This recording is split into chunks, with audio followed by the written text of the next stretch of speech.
நைட்டோட நைட்டா அரெஸ்ட் பண்ணி அவரை கைது பண்ண வேண்டிய அவசியம் இல்ல. எல்லாத்துக்குமே கைது தான் அப்படின்னா யாரா இருந்தாலும் தவறுதான். உப்பு தின்னா தண்ணி குடிச்சுதான் ஆகணும்.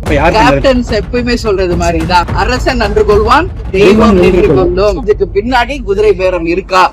வச்ச மைய கூட காயில அதுக்குள்ள எதற்கு நீங்க வந்து இன்னும் ஒரு கட்சியில இருந்து இன்னொரு கட்சிக்கு தாவுறீங்க? செவ்வாய்க்கிழமை வந்திருக்கோம். எங்க மாவட்ட செயலாளர் நிர்வாகிகள் வந்திருக்கோம். இன்னைக்கு வந்து தேர்தலுக்கு முன்னாடி அவருக்கு வேல் வந்து நான் காணிக்கையா செலுத்துறதா வேண்டிக்கிட்டேன். சோ இன்னைக்கு வந்து அந்த வேண்டுதலை நிறைவேற்றி இருக்கிறோம். அது மட்டும் இல்லை, ஆடி கிருத்திகை வரப்போது, அறுபடை வீடுமே இன்னைக்கு ஆடி மாசம்னா கிருத்திகை இது போன்ற செவ்வாய்க்கிழமை வெள்ளி எல்லா இடத்துலயும் இன்னைக்கு லட்சக்கணக்கான மக்கள் வந்துட்டு இருக்காங்க. அரசாங்கம் வந்து மக்கள் பாதுகாப்பையும் ஒவ்வொரு கோவில்லையும் குடி தண்ணீர், அது மட்டும் இல்ல போக்குவரத்து வசதி, உணவு போன்ற எல்லாத்தையும் அவங்களுக்கு கொடுத்து நிச்சயம் பக்தர்களை சரியான முறையில பாதுகாத்து அவங்களை வழி நடத்தணும்.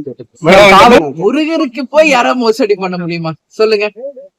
கேப்டன்ஸ் எப்பயுமே சொல்றது மாதிரிதான், அரசன் நன்று கொள்வான், தெய்வம் நின்று கொள்ளும். தவறு செய்தவர்கள் யாராக இருந்தாலும் உப்பு தின்னா தண்ணி குடிச்சுதான் ஆகணும். அதுல எந்த மாற்று கருத்துமே கிடையாது.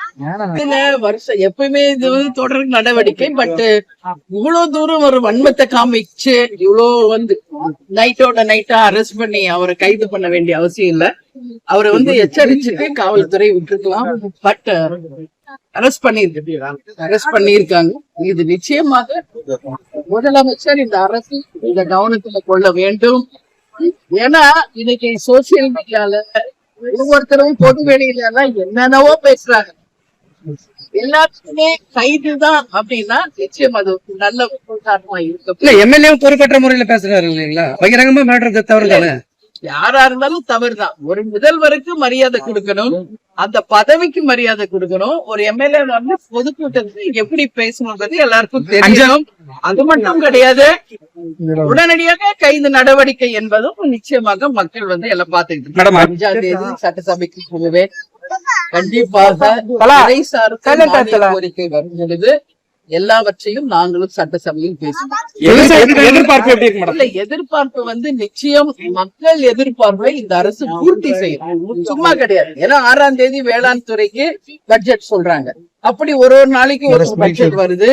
மக்கள் மிக பெருசா எதிர்பார்த்து ஒரு மாற்றத்தை கொடுத்திருக்காங்க. இந்த அரசு மக்களுடைய அந்த எண்ணத்தை எதிர்பார்ப்பை பூர்த்தி செய்யும் என்று நம்புகிறேன். பொறுத்திருந்து. டெல்லியில நம்ம பார்த்தோம் எவ்வளவு பெரிய ஒரு கலவரம் வெடிப்பதை பார்த்தோம். அதனால நிச்சயமாக மக்கள் சக்திக்கு முன்னால் இங்க எதுவுமே கிடையாது.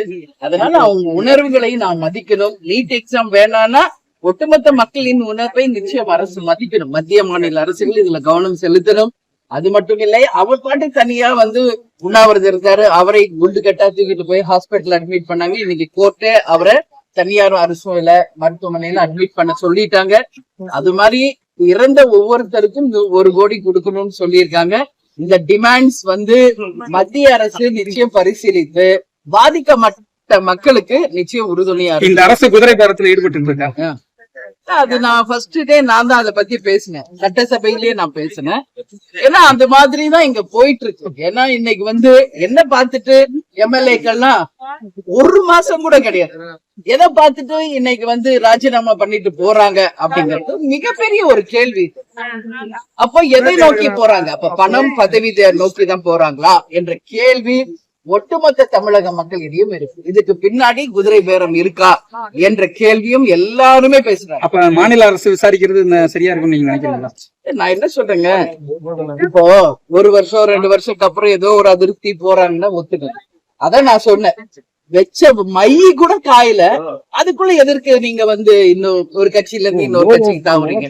அப்போ யாரு? எல்லாருமே சீனியர் மினிஸ்டர், எம்எல்ஏ. இது என்ன உதாரணத்தை மக்களுக்கு எடுத்து சொல்லுது? அப்ப அவங்களுக்கு வாக்களித்த தொகுதி மக்களுக்கு என்ன இவங்க வந்து உண்மையாக இருக்கிறாங்க என்ற கேள்வியை நான் கேட்கிறேன். நிச்சயமா தவறு, கண்டிப்பாக இது தவறு. அப்படி இப்ப தேர்தல்ல வெற்றி பெற்ற பிறகு ஒரு கட்சிக்கு போறீங்களே, அப்படி இருந்தா நீங்க அதுக்கு முன்னாடியே மாற்று கட்சியில நின்னு ஜெயிச்சு ஆனா மின் கட்டணம் எல்லாம் அதிகமா இருக்கு இப்போ. நான் தான் அறிவிக்கப்படாத மின் கட்டண உயர்வு. 3 நாளைக்கு முன்னாடி அறிக்கை கொடுத்துட்டேங்க. மின் கட்டண உயர்வை உடனடியாக திரும்ப பெற வேண்டும். அது மட்டும் இல்ல, எல்லா இடத்துலயும் மின்வெட்டு தொடர்ந்து சென்னை முதற்கொண்டு வில்லேஜ் வரைக்கும் எல்லா இடத்துலயும் மின்வெட்டு இருக்கு. அதனால மீண்டும் முதல்வர் அவர்கள் மின் மிகை மாநிலமாக தமிழ்நாட்டை உருவாக்க வேண்டும். அதே போல கட்டண உயர்வை திரும்ப பெற வேண்டும் என்பதை இந்த நேரத்தில் உறுதியாக நான் சொல்றேன். பண்ணணும். அதுக்குதான் மக்கள் மாற்றத்தை கொடுத்திருக்காங்க. 60 நாள் பண்ணல, இனிமேல பண்ணுவாங்களான்னு நீங்க பிரஸ் பீப்புள் கேக்குறீங்க. கண்டிப்பா பண்ணணும். ஏன்னா இன்னைக்கு விவசாயிகளுக்காக நாங்க ஒரு போராட்டத்தை அறிவிச்சிருக்கோம். ஆகஸ்ட் 1ஆம் தேதி நம்மளுடைய ஒகேனக்கல்ல காலை 10 மணிக்கு தேமுதிக சார்பாக விவசாயிகளுக்கு ஆதரவு அளித்து மிகப்பெரிய ஒரு ஆர்ப்பாட்டத்தை நடத்தப்படும். எதுக்கு? மேகதாதுல அணை கட்டக்கூடாது. இதுவரைக்கும் கர்நாடக அரசு காவேரியில தண்ணி திறந்து விடல. விவசாயிகள் கடன் முழுதாக தள்ளுபடி செய்யவில்லை. இது போன்ற விவசாயிகளுடைய பிரச்சனை மிகப்பெரிய லெவல்ல போயிட்டு இருக்கு. எல் நினோ அப்படின்னு ஒண்ணு வரப்போகுது, கடுமையான வறட்சி வரப்போகிறது என்று சொல்றாங்க. அப்போ முதல்ல பாதிக்கிறவங்க யாரு? விவசாயிகள். அதனால கண்டிப்பாக முதல்வரும் தமிழக அரசும் முழு காடு விவசாய கடன் தள்ளுபடி செய்யணும், விவசாயிகளை காக்கணும். ஏன்னா அவர் சினிமால சொன்னதை ரியல் லைஃப்லயும் அவர் நிரூபிச்சாதான் ரியல் ஹீரோவா மக்கள் பார்ப்பாங்க. இல்லை என்றால் வெறும் கண் துடைப்பாக இது போய்விடும். நிச்சயம் இது கண்டிக்கக்கூடிய ஒரு விஷயமா போயிடும்.